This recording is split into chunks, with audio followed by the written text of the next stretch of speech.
Welcome to the Great Beer State podcast from the Michigan Brewers Guild. The Great Beer State is a weekly show sharing conversations and stories from the passionate people who contribute to our vibrant Michigan beer community.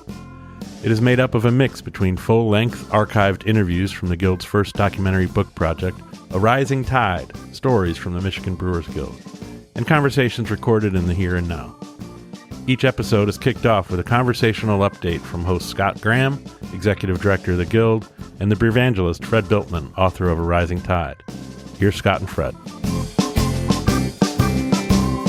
Michigan's Great Beer State podcast. At the risk of sounding like I'm being interviewed, and I have to tell you how excited I am, I really do think this is a cool project that I'm pretty excited about personally, because this whole thing really started some years ago, and to see it taking another step is really a cool thing, and I hope other people appreciate it as much as I look forward to it.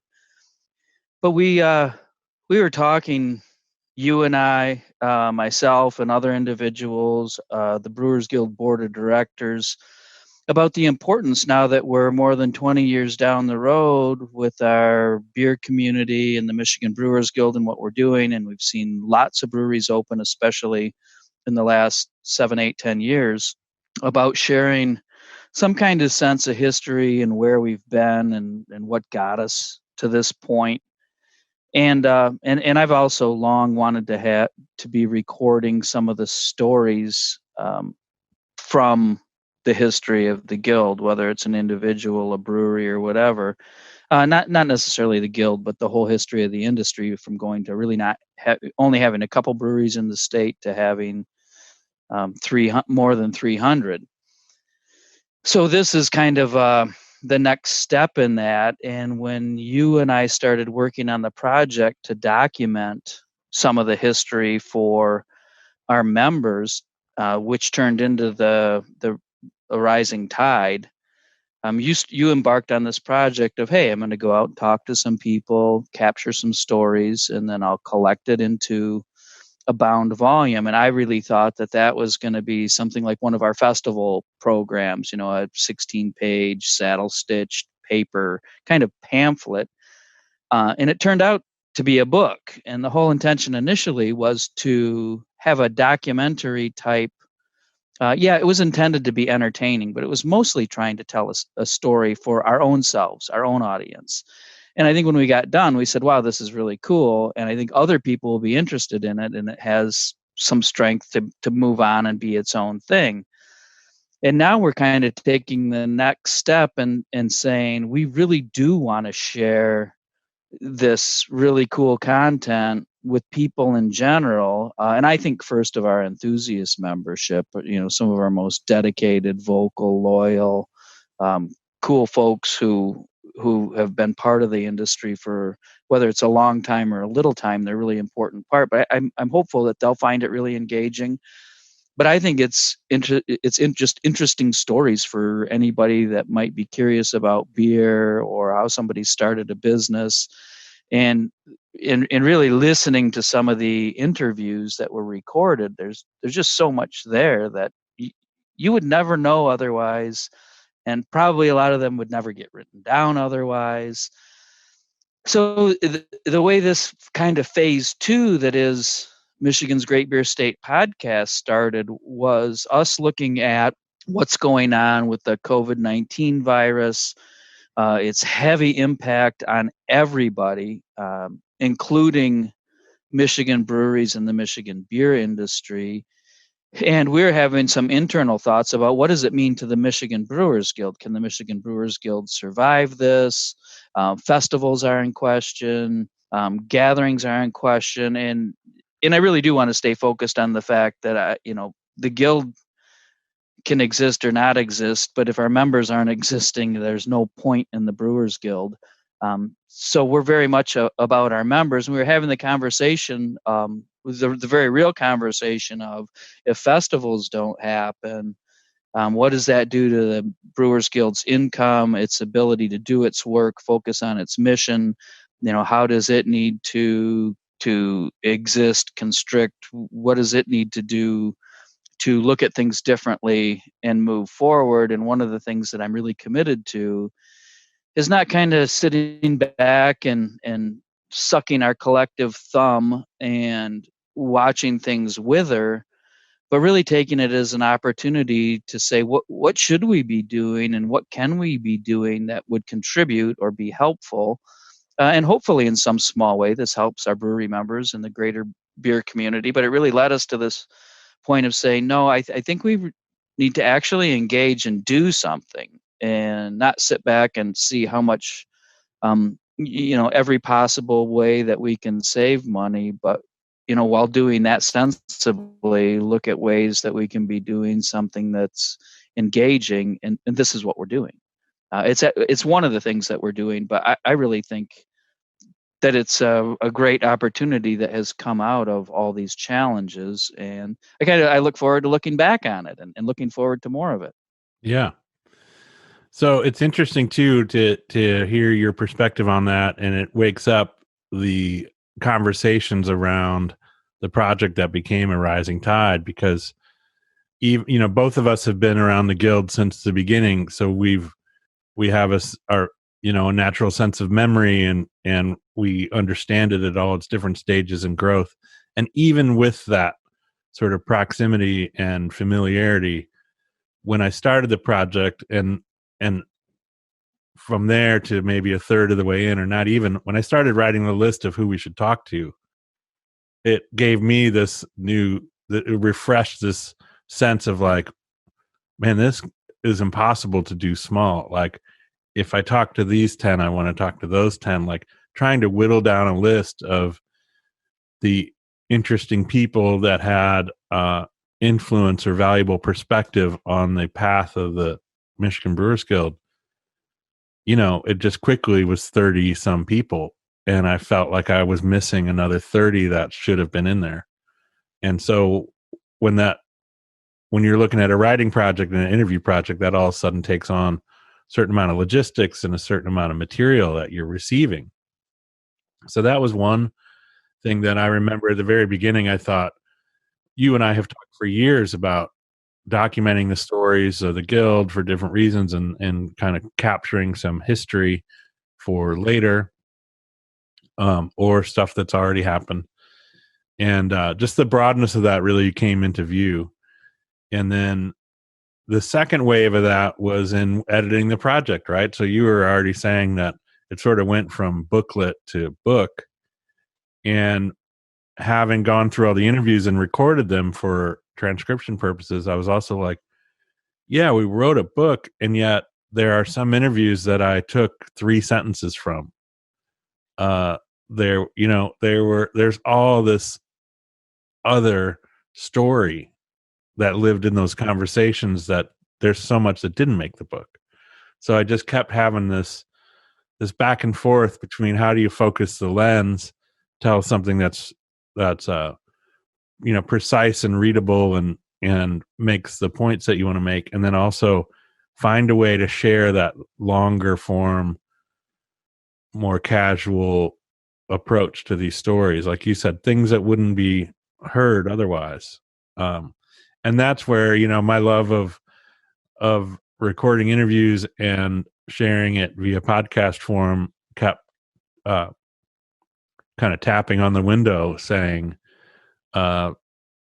this would be really interesting content to share when people have the time and want to listen to it, and just let it roll. And you don't have to weave it back into a point all the time. Let's just share the conversation. So that was one aspect of it. And then you also brought up what's happening right now. We were in conversation about what to do with this prior to the pandemic, and with COVID-19 coming down, I first thought, well, now's not the time to really worry about that. And then my second thought was, we are going through a time like no other time we've seen in our industry. The world has gone through pandemics. People were brewing in those times, but there's nothing that looks like our current brewing industry and our current world that has gone through this before. Now is a great not great isn't the word. Now is an important time to be talking to people to understand what's happening and what we're going through. So for whatever purpose, if that's to encourage somebody so they know they're not alone, if it's to document so that we can look back later and kind of have a more accurate reflection of what it was like in the moment instead of in hindsight, um, or if it's because we need to share with our consumers and enthusiasts that uh, what our members are doing and may not be able to express to them all the time. I think that could encourage confidence, could encourage support. It could at least let people know what's going on. So all those things sort of bundled up into why I think both of us thought that the Great Beer State podcast's time was now. So I guess I can share a little bit more about the format. As you heard in the introduction, we're going to be sharing the interviews that we recorded a couple years ago now as part of that book project. I think there's 35 in total. We'll be sharing those, and then we're also going to be talking to people right now that'll probably get recorded about a week or less than a month ahead of their airing date.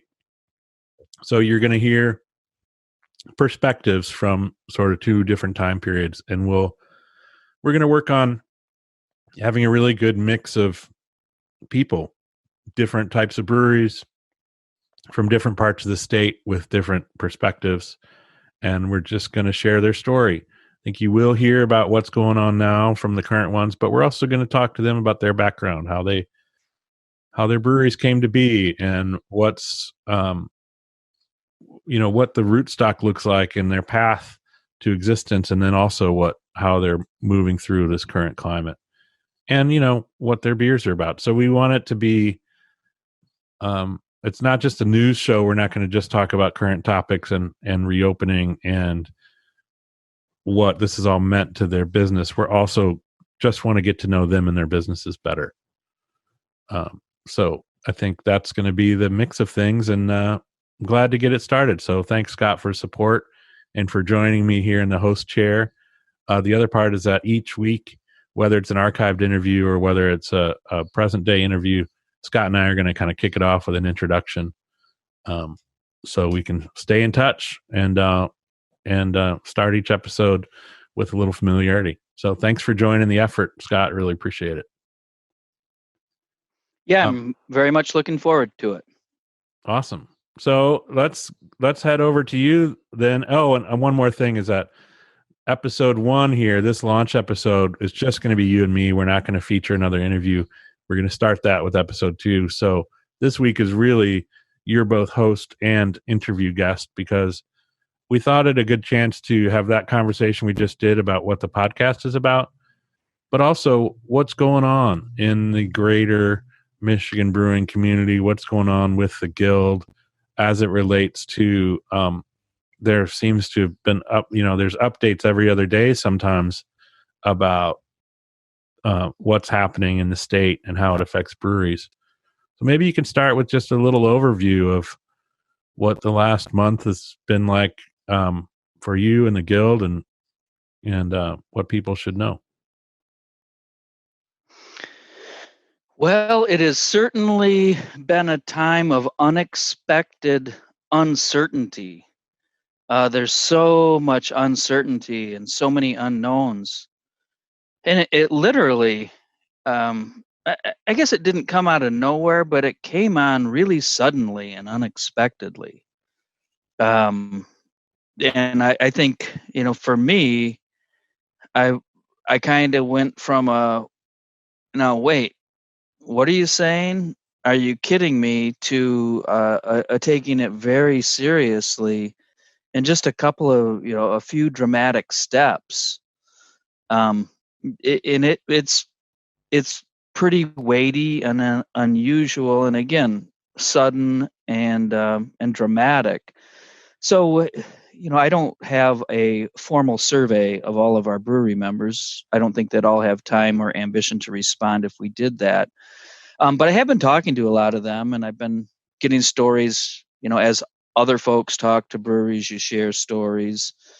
And I'm struck by the dramatic variety of stories out there from some folks who are scraping by and doing okay. Some are doing quite well, and I think some are closed and never going to reopen again. And I think we're also going to see some folks reopen because they're committed to it. They've poured their heart into their business, and there will be some real struggles to get a loan for your tax payments and these type of things do help you survive today, but when all that starts coming due, it's going to be an unbearable hardship for some.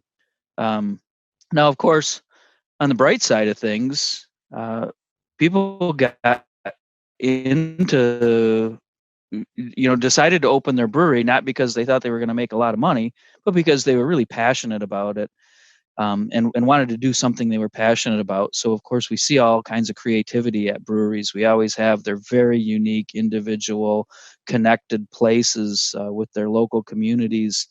And I think that that's probably one of the biggest assets going forward is there is all this ingenuity and creativity and drive to do what they're passionate about. And so, of course, we're seeing some of that come out, and we'll continue to see that. That's excellent, and you make a lot of great points. Not all of it will be excellent. I think there's going to be some. There already has been some sadness, and it's so frustrating when it seems like this invisible enemy in terms of,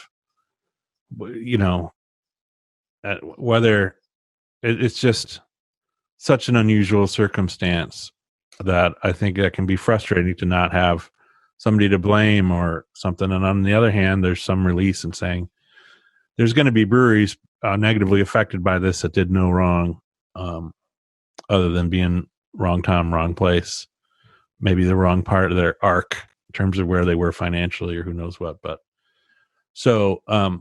I really appreciate that update. And I do think that, wishful thinking, I think that it can connect people to what, how important it is, how important the things we buy are and things that bring us joy are.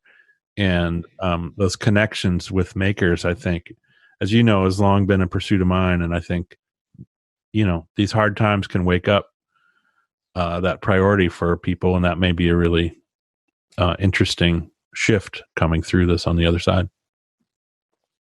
So can you? Yeah, I think so. And you and I have had this conversation many times, but it makes me think of when I go grocery shopping, which I kind of miss. And I didn't realize that it was a little pleasure of mine, but to be able to leisurely go through a grocery store and kind of look at things and pick. Now, when I go, I've always been a list guy, and I need to get the stuff on my list, or I'll come out of the store without things that I wanted. But now it's kind of seek and destroy, and it's you look at the meat and it's like, wow, there's not much available, and it just goes back to, or maybe there's no toilet paper, right? But it goes back to the conversation we've had of, well, where do vegetables come from and where does meat come from? And if you ask a child, they probably say, well, the grocery store. And while that's true, that's only part of the story. So it really is a great time to think about what is in that beer in my refrigerator, and even take it right through to what's really in there, and what about that water, and what about those hops and barley and the brewery and the people that mix that all up and turn it into something that's delightful to enjoy. It really is an engaging thing to think about, and I'm sure that more people are doing that. Yeah, and I think even the multiple stops for shopping and the making arrangements and ordering ahead, and like I'm gonna go pick up beer at the brewery, and then I'm gonna go pick up this over here. At least that's the way my shopping's been going. Is we have a few spots that are our weekly routine. I've been more focused on thinking ahead in order for me to get the products from the people that I want. Has required more planning and more stops, more engagement. And there's part of it, and that has felt comforting in this time of like, well, I know I'm going to be able to get these things because of this relationship purchase. So if I'm confused, I can call them and talk to them or whatever. But like, I think in a normal time, all of that prep would feel like a lot of extra work. And now it feels like a benefit of like, oh, at least I can know where I'm going to get the things that are important to me from, and I can talk to them. So I think that there'll be some habits from this and some appreciations from this that might bring a little light to important things. Can you share a little bit about what has gone on with the festivals? You've made some big announcements in the last couple of weeks about Spring and Summer Beer Festival. Can you share a little bit about either what people need to know and or what it was like to go through that decision-making process?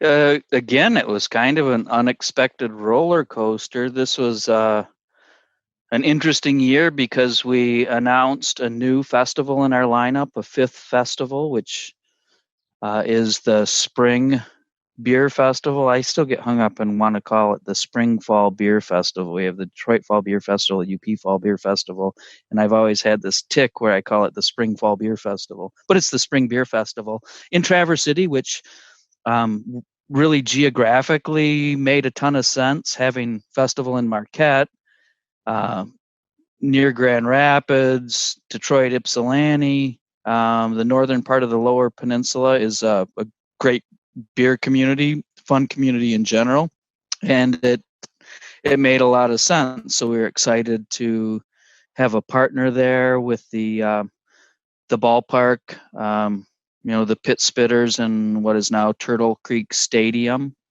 is under the same ownership as the Whitecaps and the Fifth Third Ballpark, which we've had a long history with our winter beer festivals. So we had planned a spring beer festival, the inaugural spring beer festival in the Traverse City area. We were on our way to executing that event, had breweries signing up, we're promoting it, being forced to make actual plans to see it happen. And it just became less and less clear that it was going to the point that we said it's not, and we need to announce that. And at that point, it was still early April, I guess. And looking at fortunately, the next festival was all the way in July, the Summer Beer Festival. We said, well, there's so many unknowns, we can take a wait and see posture. And then the timeline started to come where we would normally be promoting it, selling tickets, registering breweries, and we kind of delayed. And Now you're on tried the Summer to Beer watch Fest. direction from, talking about the Summer Beer Festival, which this year's the 23rd annual Summer Beer Festival, 23 years this would mark.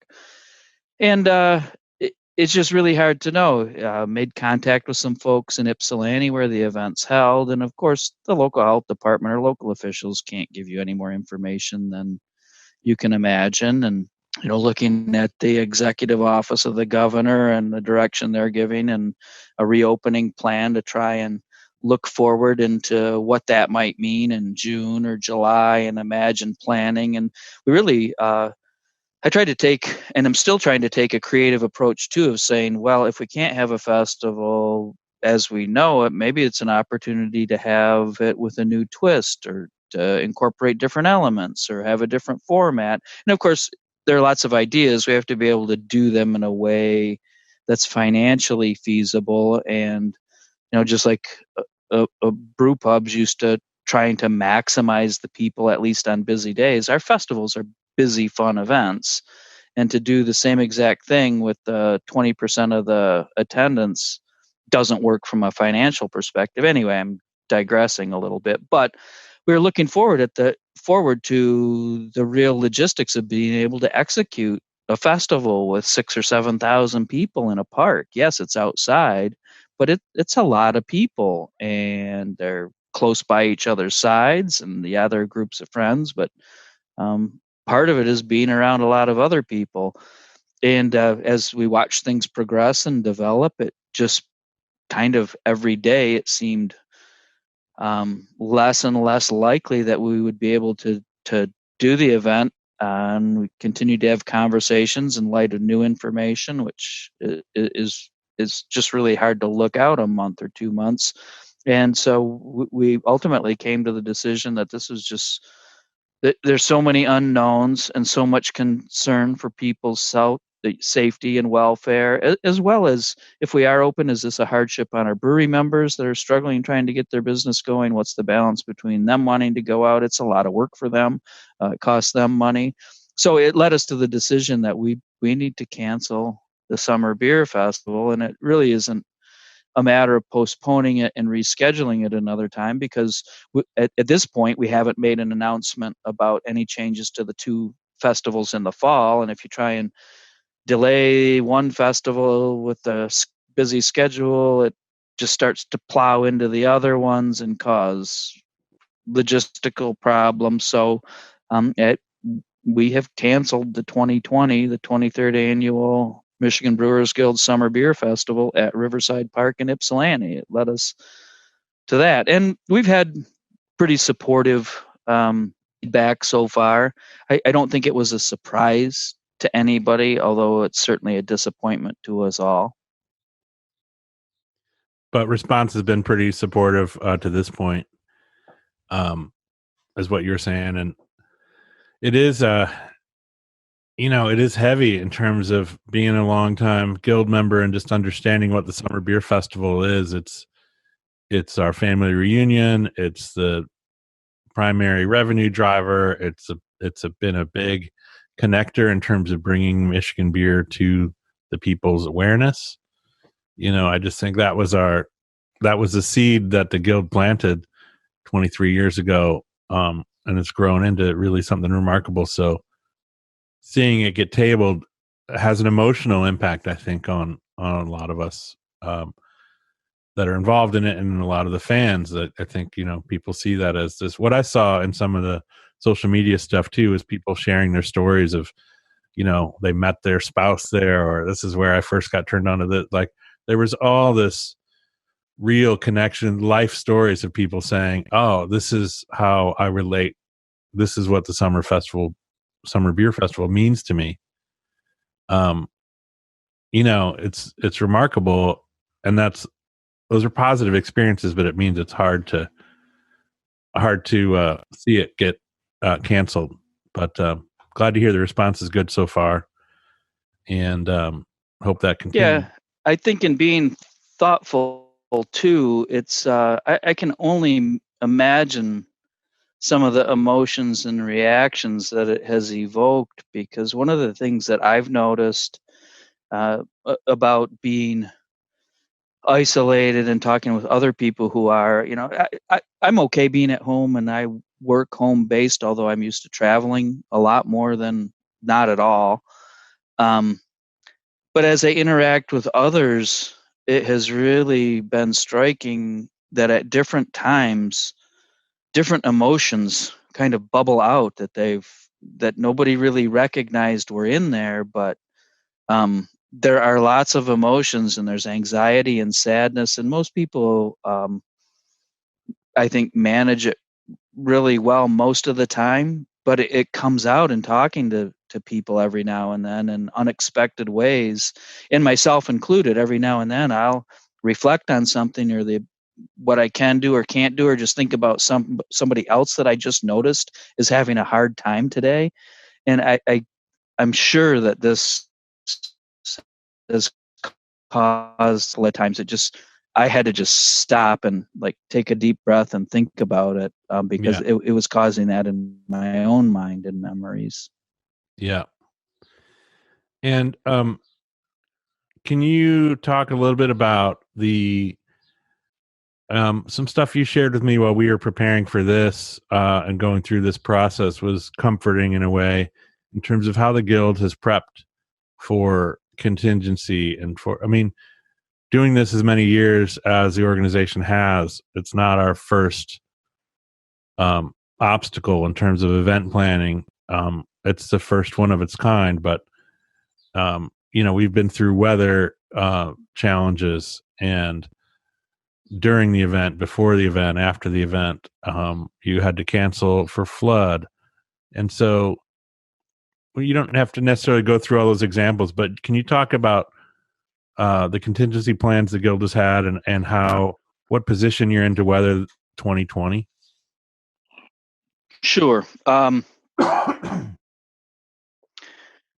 Our our beer festivals for almost the entire existence of the Brewers Guild have been how we've been able to exist as a business, and we are a Michigan nonprofit company, but we're a company, and we have bills to pay, and we have to earn income, and yes, our members generously rejoin the association every year, but by far the biggest part of our income comes from selling event tickets. And people buy an event ticket because the breweries are there. Again, I can't underscore the importance of the breweries enough. That's what we're about.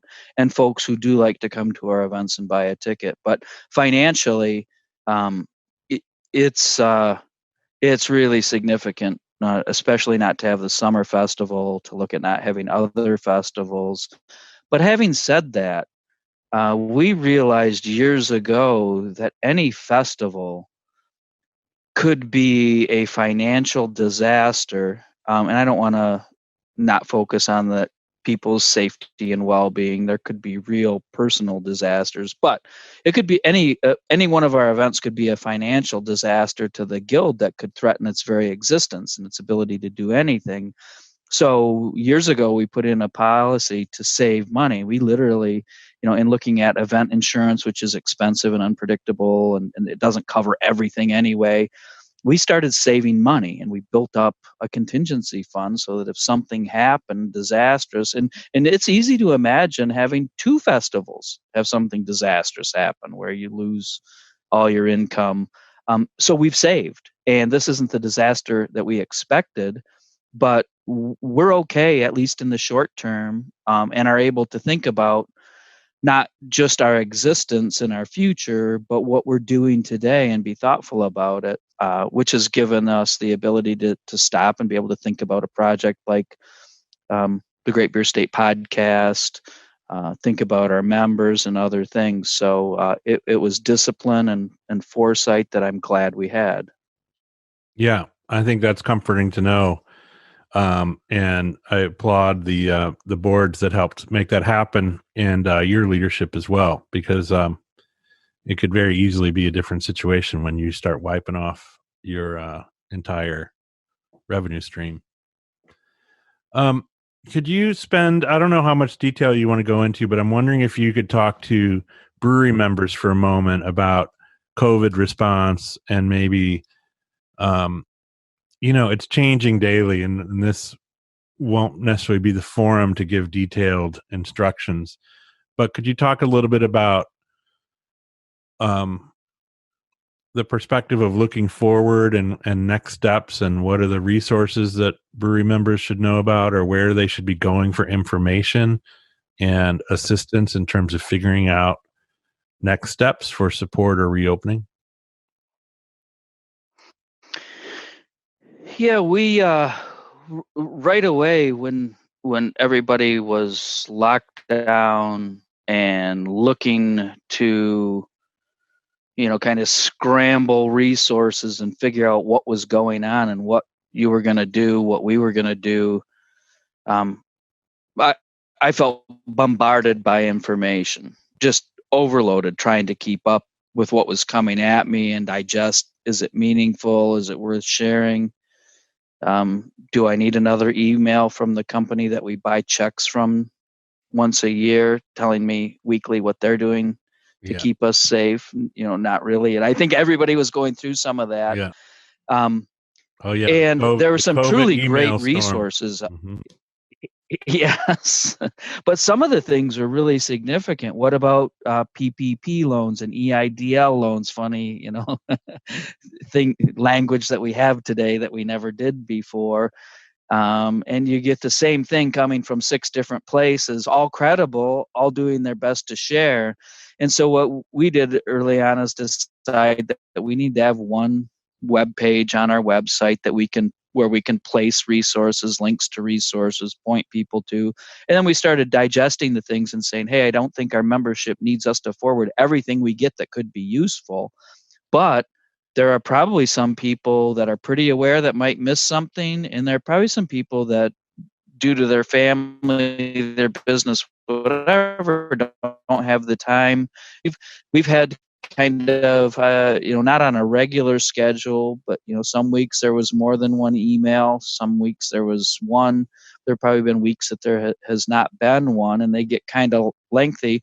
And we, rather than try and generate new content, we have really linked to things. So much good has come that the Brewers Association has an amazing amount of resources that they put together, from how to close down or reopen your draft system to uh, references of what might be going on in Washington D.C. with the TTB. So we've linked to them quite a bit. But then there are also other resources that you need to know about at the Michigan Liquor Control Commission or the Centers for Disease Control website.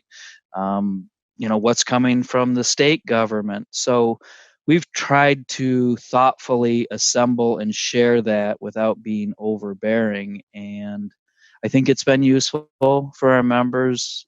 It's certainly been our intention to be really thoughtful, and we've put a lot of work into trying to digest and reshare things that are already out there. That's great. Thank you.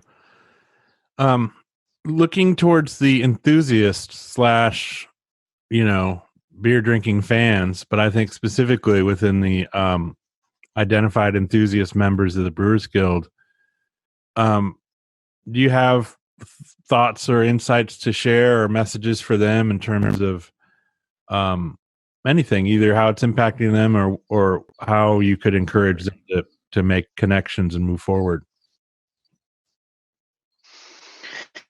Yeah, we've thought about a number of different ways and are still trying to do creative thinking. I've looked at what some of my counterparts have done in other states with virtual type events, and I think there's some good ideas out there. I think that there's some challenges with it too. I know that I miss seeing some of the regular folks that I would see at a beer festival or at a brewery that I might stop into.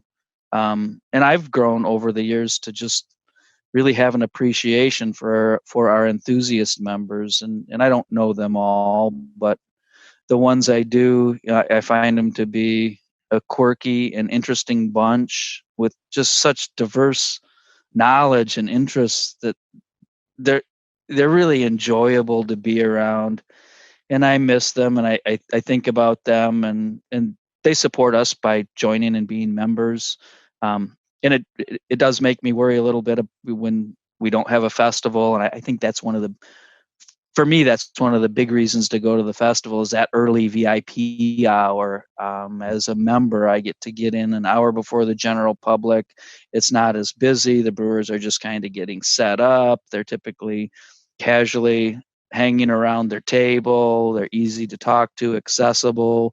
We encourage them to bring beers that are kind of special and outside the norm that they make sure are available for that enthusiast hour. And it's sad to not be able to offer that to them, especially now looking at the Summer Beer Festival.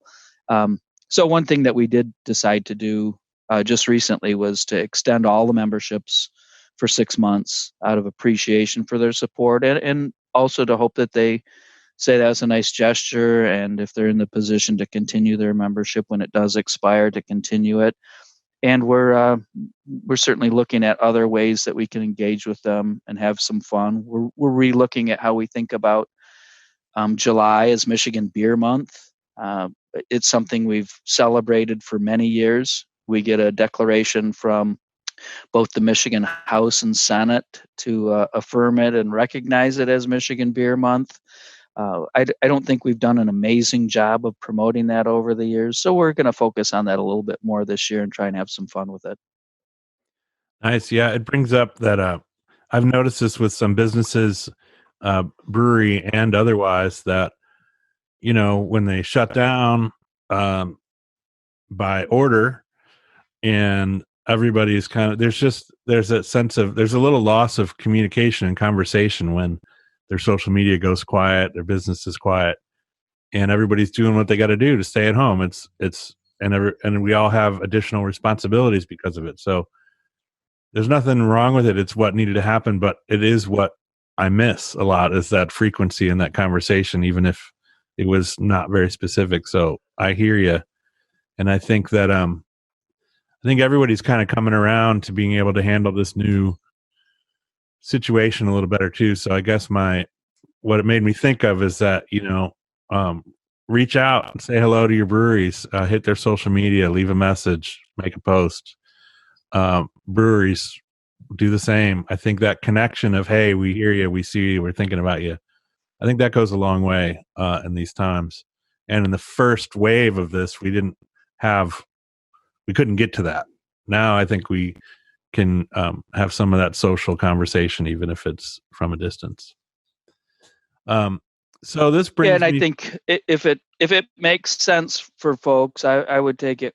Certainly do that.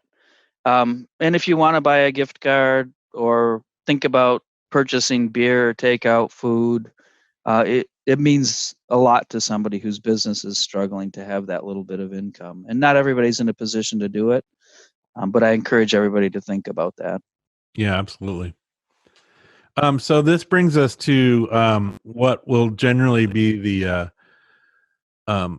almost wrap up segment of our introduction, which is going to be the Brewers Dozen. So each week we're going to give a little bit of a shout out to 13 brewers across the state, different size, different geography, so that maybe you can hear of somebody that you didn't know was there, and it might prompt you to add a new brewery to your list.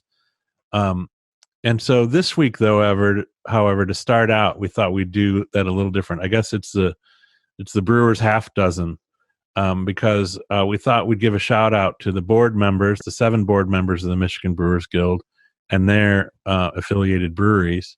So, Scott, I'll hand that off to you. Would you mind taking us on a tour and introducing us to the board of directors for the Michigan Brewers Guild? I would love to, and I really appreciate working with our evolving board of directors. I learn a lot from it. I get to know some great people. I get challenged by different personalities, and they really give of their time, each in a different way. But they're contributing beyond themselves and their brewery to the whole idea of a Michigan beer community and industry. So I really respect and appreciate them. So I'll start with Isaac Hartman, who's part of the team at New Holland Brewing Company. Isaac is our president. He's been on the board for quite some time now. I count him as a friend and appreciate everything that he's doing. He's working hard behind the scenes to leave a good lasting structure with the guild. We've got David Ringler from Cedar Springs Brewing Company, which is relatively new, but he's got a few years under his belt now. He's heading up our government affairs crew right now. We've got Aubrey Martinson, who she and her husband Chris have the Chelsea Ale House Brewery. It's got an interesting history and perspective. They started as a microbrewery and evolved to brew pub. They've had really interesting experiences as they've gotten going. I need to kind of keep track and tick this off. Rick Schmidt from Storm Cloud Brewing Company is on our board of directors. Of course, Storm Cloud's in Frankfurt. We have Edward Stencil, who has a small brewery in Royal Oak called River Rouge Brewing Company. Edward's getting ready to, he was getting ready to open, a secondary location in the, I'm spacing on the exact city, but it's not in Royal Oak, it's nearby. We have Peter Monti from Beard's Brewery in Petoskey. They also have a small kind of production brewery in Charlevoix. So we've got, another up north represented. And we have Kim Collins from Guardian Brewing Company in Saugatuck. Actually, it's just, I think it's a Saugatuck address, but just south of Saugatuck. Really cool place, historical place. She gave me a really nice tour when I visited the brewery, and she's relatively new to the Michigan beer community, but brings great perspective. Did I get to 7? Yeah, I think I so. should be keeping track if I.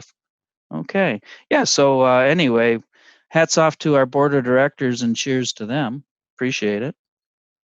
Yeah, cheers. I feel like we could use these virtual backgrounds in real life if we were drinking beer someplace where we weren't supposed to, and we could just like make it disappear. You know, It's there's no pretty beer, clever. no beer in my hand. Not that we would ever Nothing do to see anything like here. that. Hold on, let me turn my virtual background on. That would be handy. So, all right. So, our closing segment that we're going to do with guests that we're interviewing currently, we are right now identifying this as the last call questions. So, to wrap up, I'm going to ask you a handful of questions. We would love your take on it. The first one here is the pandemic. So, we already spent some time on this, but I think I'll still ask you so that if there's some new crisp answer out there we haven't heard yet. The question is, how has COVID-19 and the related regulations affected your business and your industry outlook? We talked a little bit about that, and the most significant thing for me is I'm trying to take it and not let it beat the Brewers Guild down, but to take it and have it force me to think of things in different ways and hopefully discover things that will be good and better and ways that we can do more going forward rather than kind of be beat back and do less. Right on. The next one is called The More You Know. So, what beer style are you most connected to, and what do you wish more people knew about it? Well, I'm kind of a traditionalist when it comes to beer.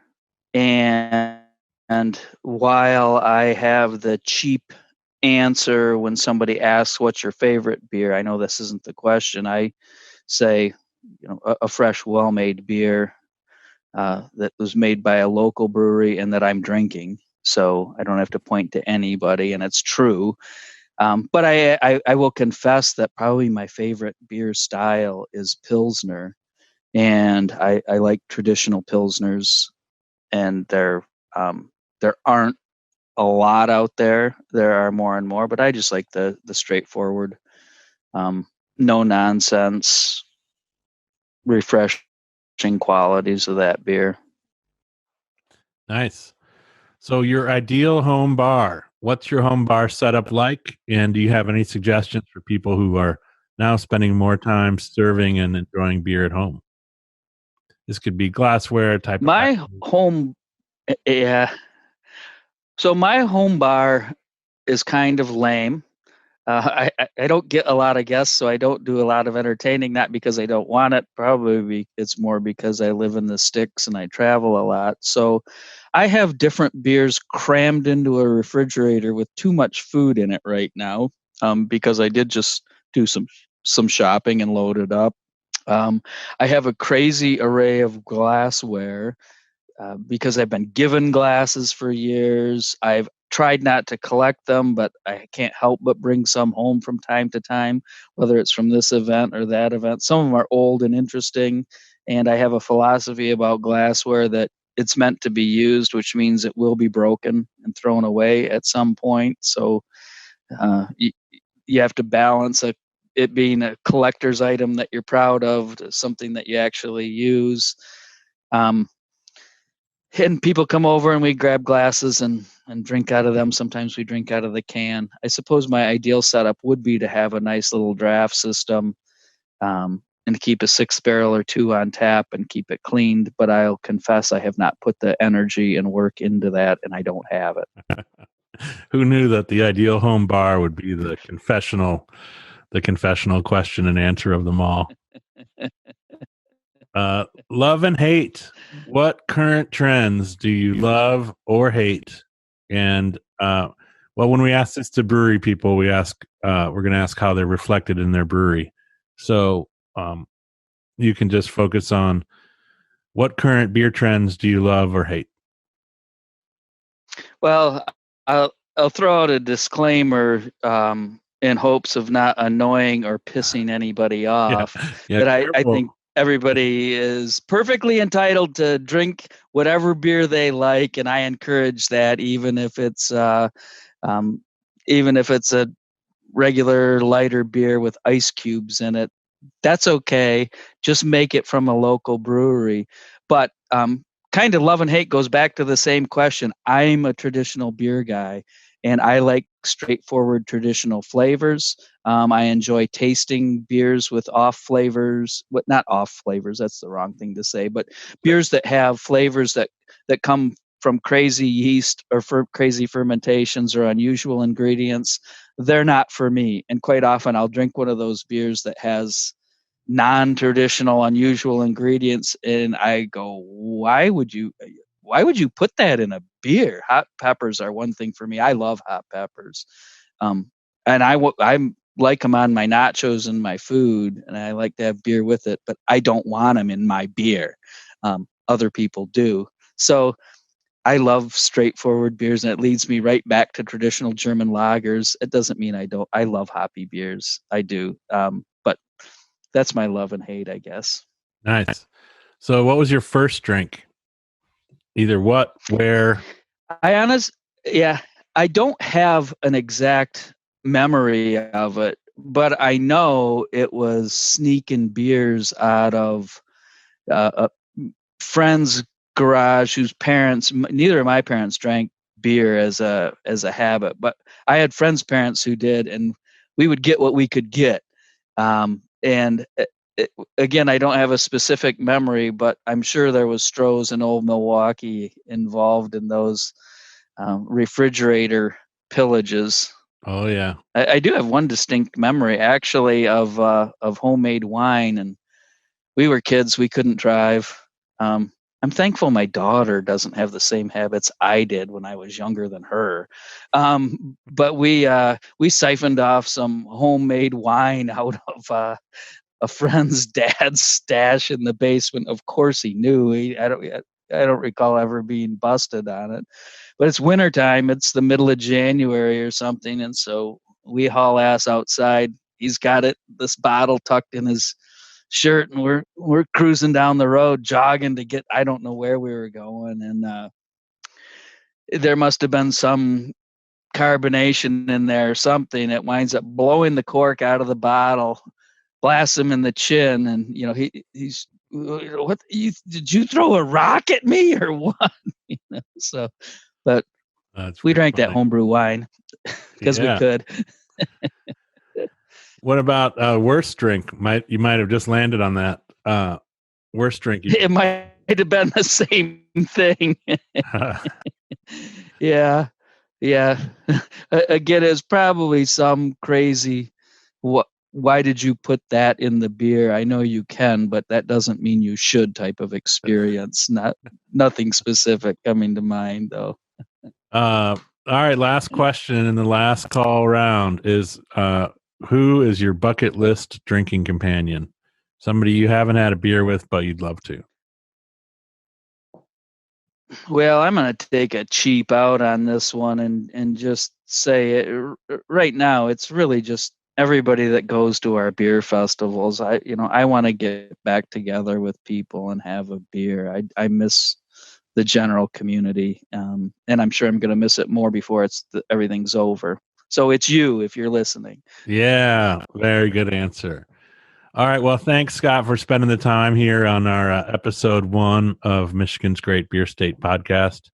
We'll be back in a week to share more. So thanks, everybody, for listening. And thanks, Scott, for you and what everybody on Team Michigan Brewers Guild is doing for our community. Thanks, Fred. I'm so glad that to be a part of this and that you're the one that's working on it. And cheers until next week. Cheers. Thanks for listening and sharing while supporting Michigan breweries and craft beer everywhere.